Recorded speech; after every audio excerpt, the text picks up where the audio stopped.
Let's now look at one of the most important parts of an essay, which is the thesis.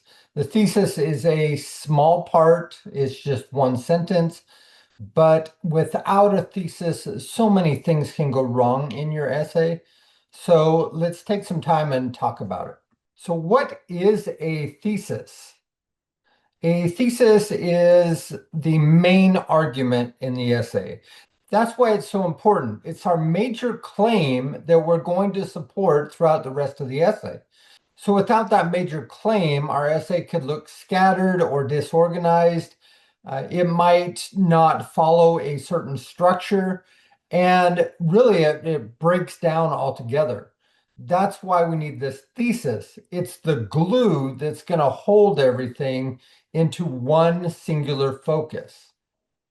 So the thesis is it's a claim. We're making an opinion here. We're giving something that we need to support, and is comprised of one sentence, usually at the end of an introduction.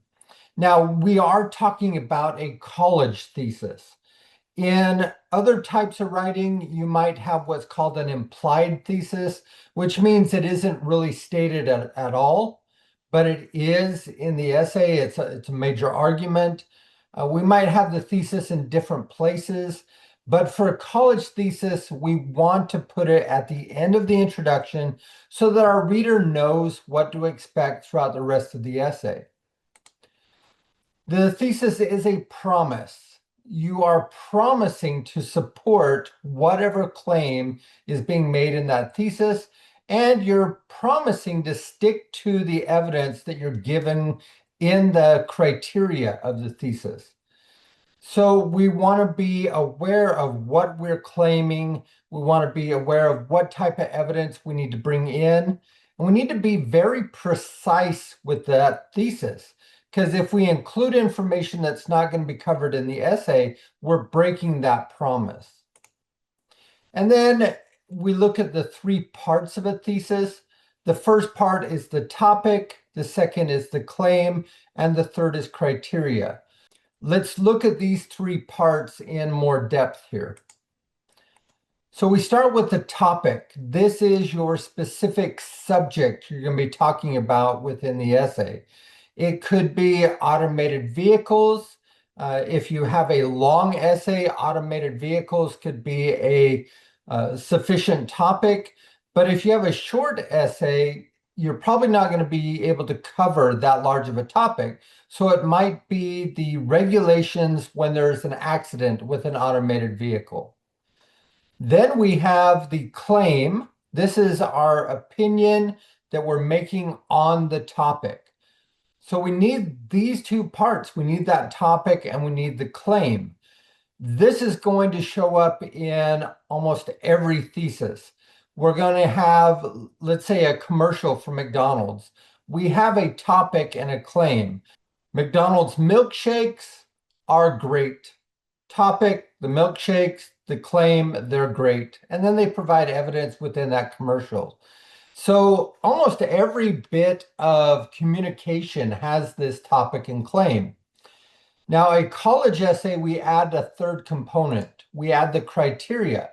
These are the categories you're going to talk about within that topic. So if I'm talking about the need for recycling, I might mention limited resources.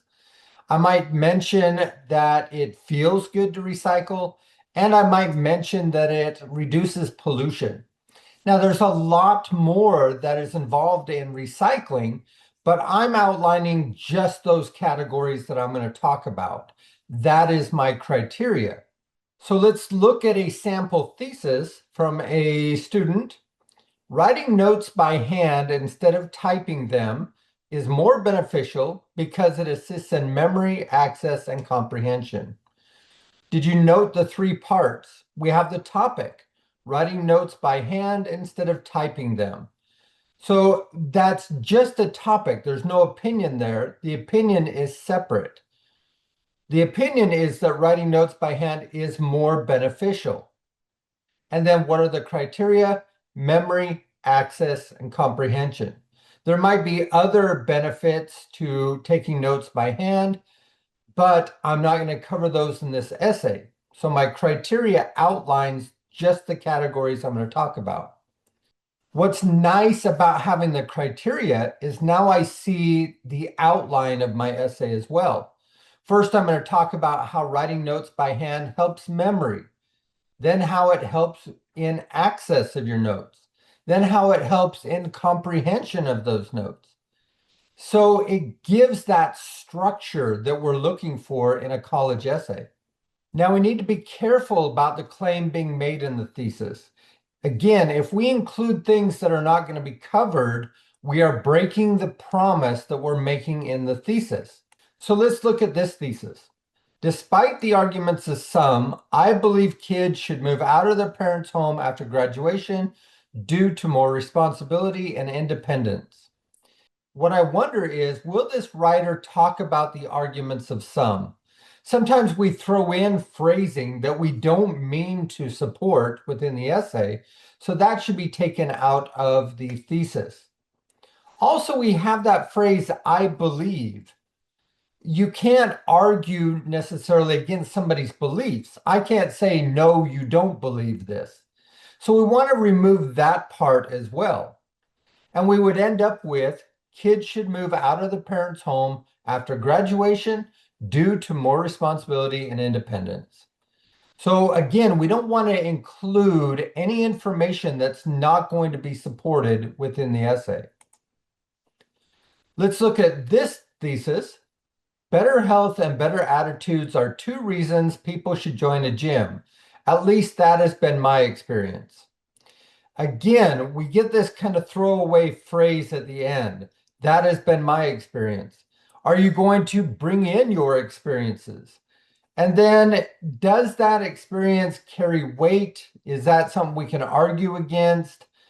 These are parts of the thesis that are going to cause problems throughout the essay. So we want to instead say better health and better attitudes are two reasons people should join a gym. That is a concrete thesis with the three parts that we need. We don't need the ending here. Let's then look at some standard rules for a college thesis. The very first one is it should be one sentence. We don't want this long, complicated thesis because, again, that leaves room for putting in things that will not be supported. We also want to make sure it's the last sentence of the introduction so that the reader knows what they're going to see throughout the essay. The thesis should not be a question. If you ask a question, it's causing the reader to fill in what that major opinion is. If I said, should a student take notes by hand or use a computer? Now I'm making the reader answer that and give the reader's opinion.